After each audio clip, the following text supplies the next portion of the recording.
Hello, boys and girls. How are you today? We are here with Mitch and Mike's voiceover journey. I thought I was supposed to answer for them. You could. We're doing just fine. Good to hear, kids. Who's on the line with us? It's Tony the Trapezius Master. I don't know. Fantastic. Fantastic pull, man. Tony the Trapezius Master. I don't know. He's a master. Well, hey, I want to hear about Tony later on when we get into the topic. Okay. All right. Yeah, what's going on, Mike? Well, what have you been doing over the weekend? I have been resetting up my studio. If you've tuned in the past couple of weeks, good old Mike's been having some computer issues, and the wonderful computer that I had been using crapped out, and so my warranty company said, "Sorry, we can't fix it. Here's a bunch of money." So I used said money to buy a new computer, and so I kind of tweaked my setup a little bit so that the computer is on the outside of the wall. Oh yeah, hopefully we can throw those a monitor photos in somewhere. here, trying to help that whole noise floor thing. Trying to make sure I have no chance of any fan noise or anything running in the background that could be picked up. What are you getting down to these days, Mikey? What am I getting down to? I got the negative 60 floor. Ooh. Got that negative 60 floor. You know what I'm saying? That's a nice It's a nice spot. floor. I got the sound curtains. The wonderful. I forget what the company I got them from, but I mean these are, they're not just like moving blankets. They're actual sound curtains. From I see. I don't know. I could look it up, but I don't want to waste the listeners' time. But there's a company that makes them relatively. I think they were like $25 each or something like that, and so it really wasn't that bad. We should probably start putting some of these links or something down somewhere. Yeah. Let's give Is these there companies a Downs some area. Yeah, maybe they'll sponsor us. Maybe I don't know. Maybe hey, Yeah, You like I mean, to if get you can get to curtains? 60, if you can get to 60 in a closet, I mean, hell yeah, you don't need all these silly foams. Even I like the look of the foams. It's kind of got this sort of torture chamber look. Yeah. But blankets seem, I don't know, more homey. Well, I mean, I like the foam as well, but then I started researching and trying to figure out what the best setup would be for me doing this in a closet. It just I heard better things about the curtains than I did about the foam, because the foam can degrade and all that, whatever. So I ended up running some curtain rods up around the outside and got the curtains hung, took everything out. I mean, there's a little bit of storage back behind here, some things like my Dungeon Master table, my little add-on to my game table is right here, and here we go. Got some Round 2. stuff up on the shelves up there, but there's no clothes in here. It's just me and my equipment. Yeah, that's nice. So it's it does me well. Yeah, you look like Wizard of Oz kind of in there. Like anything could be going on. Horse of another color, which I don't... Isn't that what he said? What does that even mean? It has been a hot minute since I have seen The Wizard of Oz. I think it was a blue horse. I'm tracking with you. Colorblind. Yeah. But, I don't know. Yeah. I don't know. But, I get the vibe, the behind-the-curtain wizard guy. Yeah. You could do that voice. You got a nice voice for that. You might have to make it a little crazier. Well, I can get crazy. Well, I don't know. I don't remember what he sounds like. I don't remember, actually. Hey, he just sounds crazy. I don't know. Yeah. I'll just be a crazy voice. Could be this guy. You got it. Yeah. Since no one remembers, you can do whatever you want. I could do whatever I want. Everyone remembers the Scarecrow, though. My own take on Oz. Before I forget, because I saw this over here in the corner, I got a new book, or I've had this book. Is this backwards to you? Can you see this? No, it's forwards. Am I backwards to you? No, I'm okay, backwards good. to I'm me. backwards to me, yeah. Yeah. Those of you who are not watching on YouTube right now are going, what are these idiots talking about? Okay. This book so far, I haven't gotten super far because every time I read a book, why don't you tell the listeners who can't see it the title? That's true. You might want... Okay, it's Yeah, maybe. The Voice Exercise Book by Jeanette Nelson. Ooh. I could... we'll put that somewhere in the below area that we were talking You're about. promising things that you're going to have to follow through on because I No, am it's you, old man. and You do all the work. technologically It says a guide challenged. to healthy and effective voice use. And it's kind of been chilling here for a little while because me and reading books is tough. Like sitting and reading a book. It is the perfect... It's my Ambien, honestly. I'm out. Okay. Listening to a book, I'm solid. Reading commercials on a screen or whatever, I'm super good at. But just sitting in a nice spot. Anyway, this one so far, I'm like, oh, this is stuff I should have been reading a long time ago about breath control and finding your voice and stuff like that. Like, what? People should be talking about this book. So that's all I want to say about that. Did you pick it up on Amazon at a local bookstore? Where'd you get it? Yeah, I think I just typed in like good books for voice actors or whatever, and this is one of the ones that came up on the list. All right.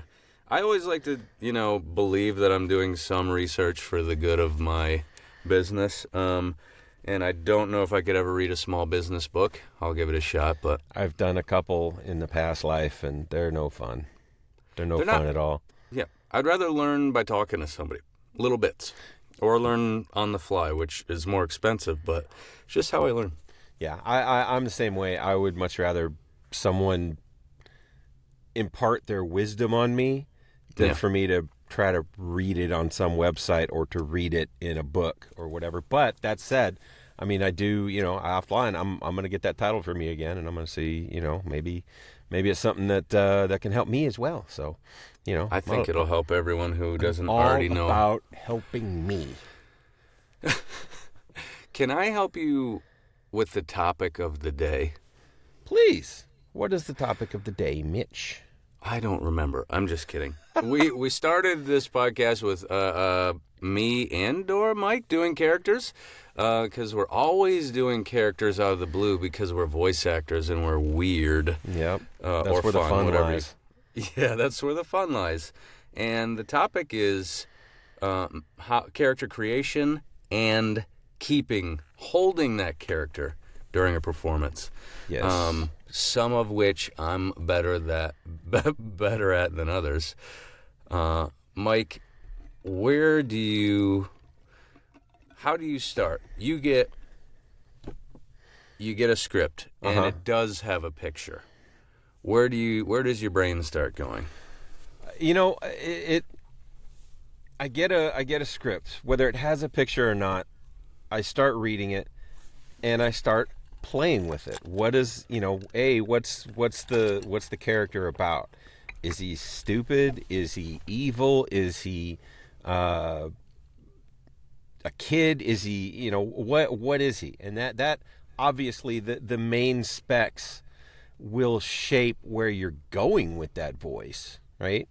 And so, you can't take the voice of something that says, Joey is a aimless teenager, and you can't come in and go, "Hi, I'm Joey, and I'm an aimless teenager." Teenager. Yeah. Yeah. So like there's the obvious stuff, right? There's the obvious. You got to figure out what kind of voice this person has, and then it's reading it over and over and trying different things.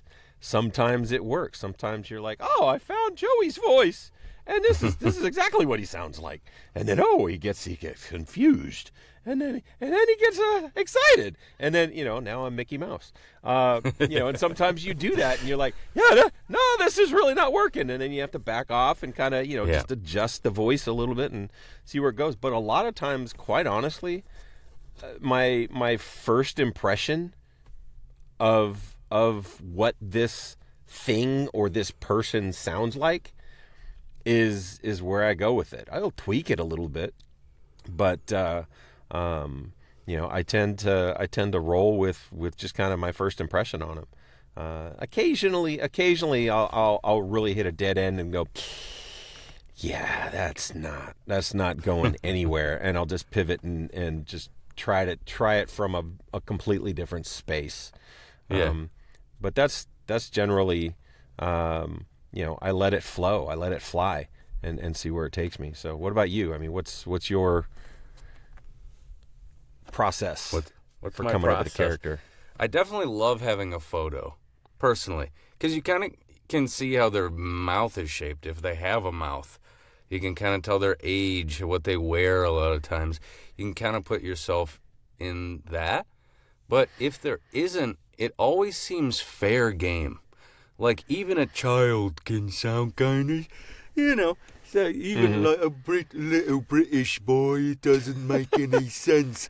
But he's, kind of a rotund British boy, you know what I'm saying? And he's always sick. But, so you can, My nose is always stuffed up. No, It's stuffed up and I want the porridge. Father, can I have the porridge, please? So I do love, what would you call that, juxtaposition or ironic kind of roles is fun for me. Mm-hmm. So, yeah, like you said, playing with it and getting an initial read. I have to say, for me, an initial take is generally something already in my wheelhouse, like what I just did there. Yeah. It's just somewhere I go. If it's a kind of a big, grandiose character, I kind of get into like I forgot the actor's name. Sounded a little Jack Nicholson there. Okay. Grandiose. Gotta go. I can't Gotta do a get- Jack. I wish I could do a Jack, but I cannot Jack do a Jack. Nicholson. No. Jack, he's kind of up here a little bit, and he just kinda, Depends, yeah. Yeah. Yeah. But, yeah, so if he's big, sometimes I get into this really broad, godly voice, you know what I'm saying? Mm-hmm. So, and then I'll try to tweak it. But, yeah, it's a lot of playing and then seeing if I can hold the character. So this is where I can pivot a little bit. I can't always hold the character I created. Either it hurts me because I'm trying to be as, like, raspy or gremlin-y as possible. And that's so hard to keep up. Oh, yeah. If you're doing it wrong. And I'm doing it wrong. I'm learning how to, yeah. I don't know if you've gotten into a voice and you're like, I shouldn't be doing this to myself. All the time, because that's one of my areas. Like you said, I mean, you start with what's in your wheelhouse and kind of, the raspy voice guy, whether it's an old guy or whether it's a mean guy. A lot of my voices live down here in my throat where it's scratchy. And it's like you said, it's not the best thing for my voice. And so sometimes it's a little hard to hold them. But that's kind of in my genre, right? That's one of the voices I can do. Variations of that. So I think that's up to us to figure out where in that range doesn't hurt us almost immediately. And I have found one. I did I'm doing a character called the Marksman, and I can kind of get here, but it doesn't hurt me. You know what I'm saying? Mm-hmm.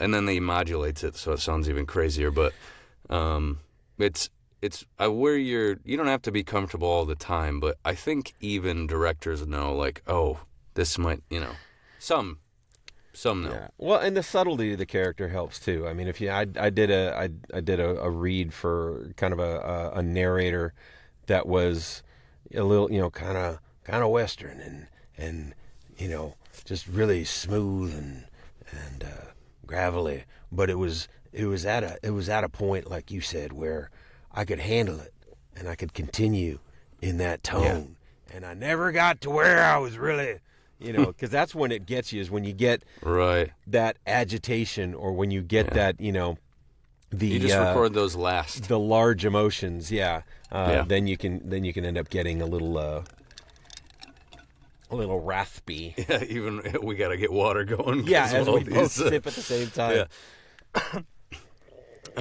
Yeah. So, I guess to finalize, I like to do more than one take too. If I'm doing an audition, I will play, and then I'll find 2 or 3, because maybe we talked about this before, but I always feel like take 2 it definitely gets to be playful, and take 3 it can make 0 sense.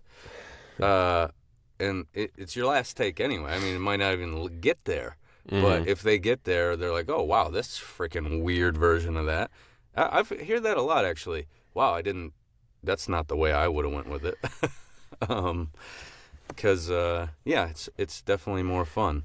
So when you're finalizing your character, how do you know it's tippy top? How do you know you can put a bow on it and send? That's a great question, because sometimes I don't know. Sometimes I'm playing with it and I know I have a finite amount of time to get this, audition out. And so I only have so much time to play with it. And I can sit here and agonize, but then I don't know if this happens with you, but if I sit there and I play with it too much, I just completely start to lose the rhythm of the text. I start to completely lose. That's when you start losing the voice and you start having trouble holding it because you're just trying too hard. Right. Maybe you need to step away. If I can keep it loose, then I seem to have more luck with it. And I seem to have more luck holding it. Now, the problem is, that I wonder, and I have yet to have a callback on an animation or video game or anything like that. But my worry is I do a take and then I send it in and then they're like, we like it. And then I can't replicate what I did. Oh, okay. That's what I worry about. I don't know.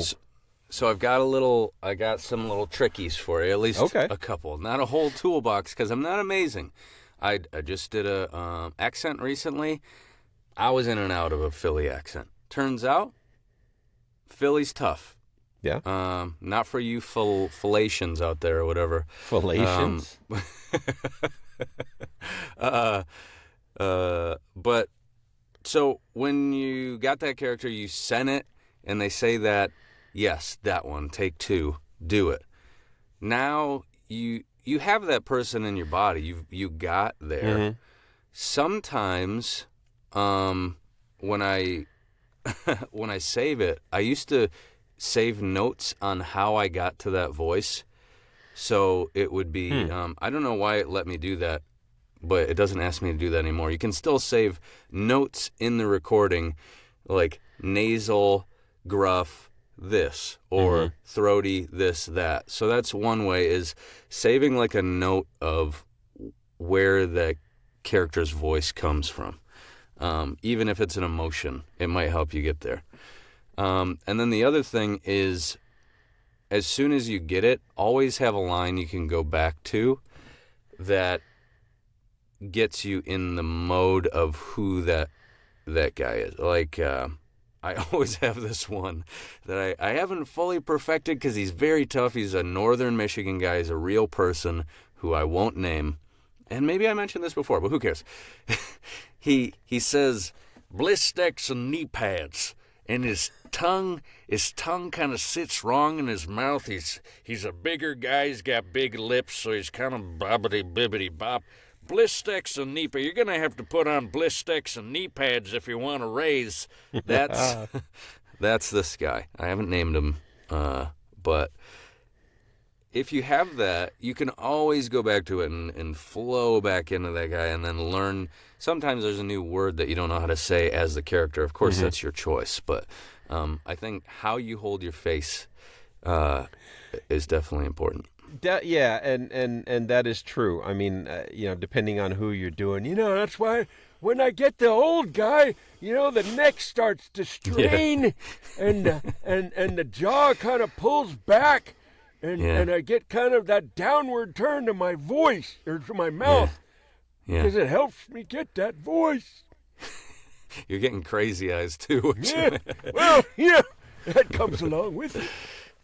But and then stuff like, the crunk type, the Patrick Warburton thing. He's upright, and his neck is kind of back a little bit, and he's talking from the back of his throat. Okay. And that's how he gets that tone. So tough. So yeah, the position of your body that and then you get the New Yorker, you get you get those guys. They talk out of the side of their mouth. So you gotta have your lips in that kind of configuration there. Configuration. Configuration. Exactly. I'm not good at that one. That's one of your go-tos. That's one I know you can hit every time. Well, and that's it. Like you said. I mean, we all have however many characters living in us, and then every character that we create after that is just a variation on one of the other characters we've already done. Because it is us, occasionally really. You discover something where you're playing around, and then all of a sudden, I didn't know I could do that voice. Yeah.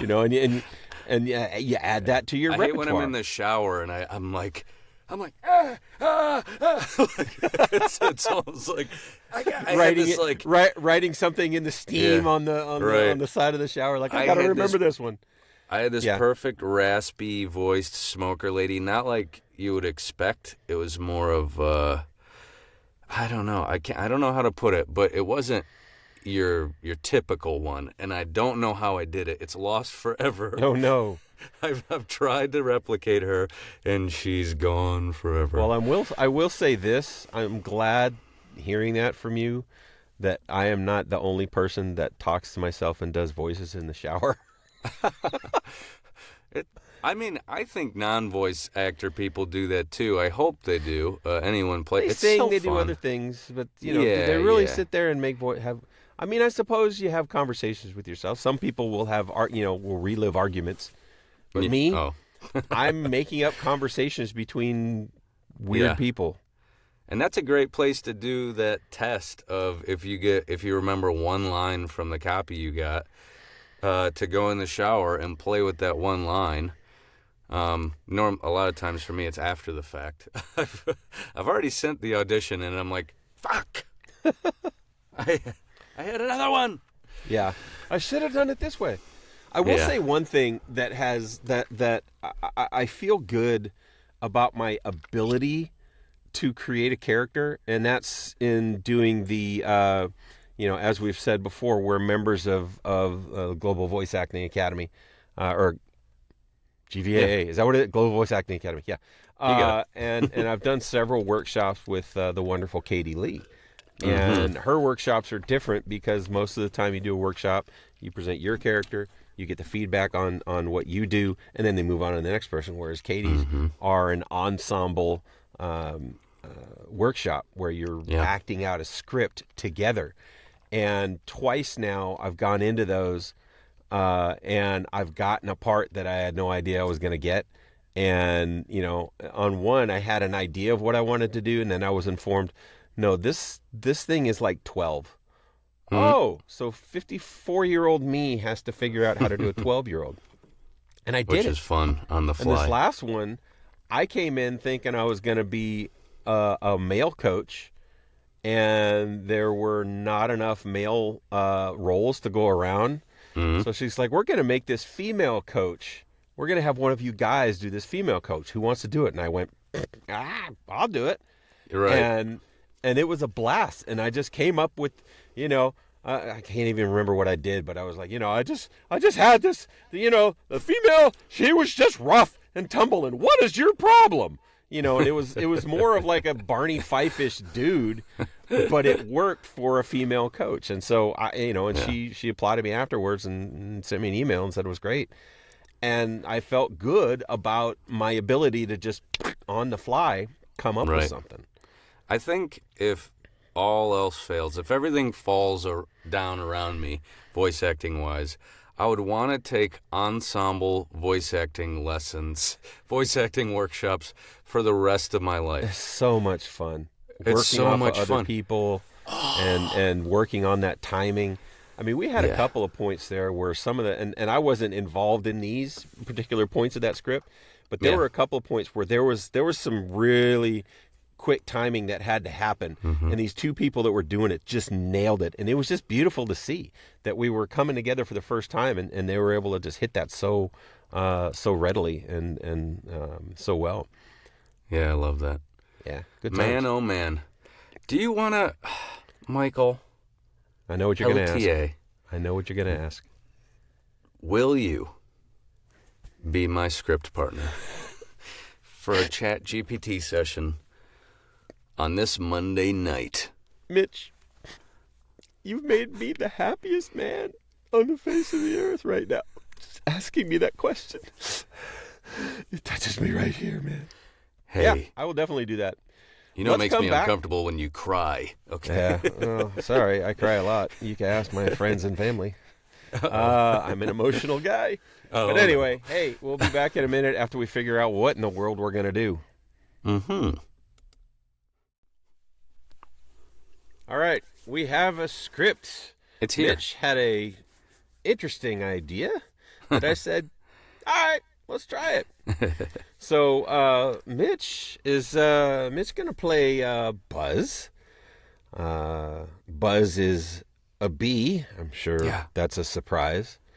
And I'm going to be playing a flower named Daisy. That also is probably not much of a surprise. And Buzz wants to drink of my sweet nectar. Wait, So- you want me to drink your sweet nectar, okay? I mean, there's I'm kind of a being mutual, mutual I blame you.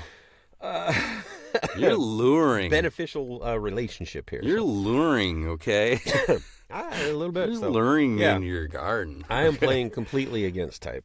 So, Well, so my guy, I think he's going to be a little kind of nervous. And, for those watching and listening, I brought my lip out a little bit to remember kind of who this guy is. He's just a little nervous. He's just not sure about which flower to pick, and he's just excited about it, yeah.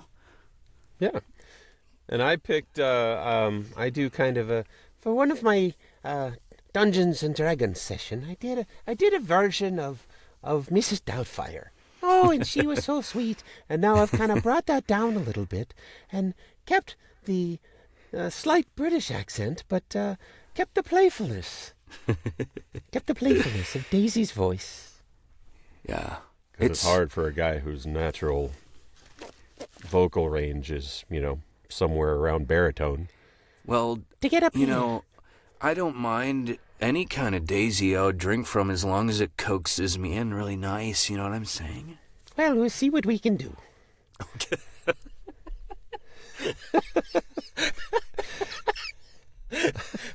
I mean, I I'm guess not very we'll good see. at this. We can see it. Take I a feel look. so awkward right now. All right. You pull it together because this is the Okay. take we're using. All right, we're Yeah, not but doing this again because that's the whole point of ChatGPT. What I'm we can't telling do you, multiple takes. it's perfect. You're making me laugh, and I don't have the first line. So, All right. Mrs. Doubtfire Plus, let's go. All right. So here we go. We're in the scene is a bright and sunny garden, and Daisy, a vibrant and colorful flower, stands tall and proud. Buzz, a buzzing bee with a bit of a nervous buzz, flits around. Oh, well. If it isn't the busiest bee in the garden, what brings you to my neck of the petals? Hi there. I was just flying by. Your petals look really nice today. Why, thank you. I've been working on my bloom all week. I do try to stay in tip-top shape for the right visitors. Oh wow. Well, I've heard you have the best nectar around, and I am kind of in the mood for something sweet. So, Oh, well, I've got nectar for days. And not to brag, but I've been told my nectar has a little extra pizzazz. really? Oh, pizzazz sounds amazing. I could definitely use some pizzazz in my day. Well, lucky for you, pizzazz is my middle name. Or at least it would be if flowers had middle names. Wait. You have a middle name? Oh, of course not. But if I did, it would be something like sweet or delightful. Why don't you come a little closer and find out for yourself? Closer. Oh, I'm I'm not sure. What if the nectar isn't as good as you say? Or Oh, come on. How often do you get a chance to taste the nectar of a flower as fabulous as me? Think of it as an adventure for your taste buds. An adventure? Well, I do like a good adventure. Okay, I'll give it a try, but no pressure or anything. Oh, fantastic! I promise you won't be disappointed. My nectar is like a symphony in every drop. Or, well, it's like a really good jam session anyway. Jam session, huh? Oh, now you've really got my attention. Okay, here goes nothing.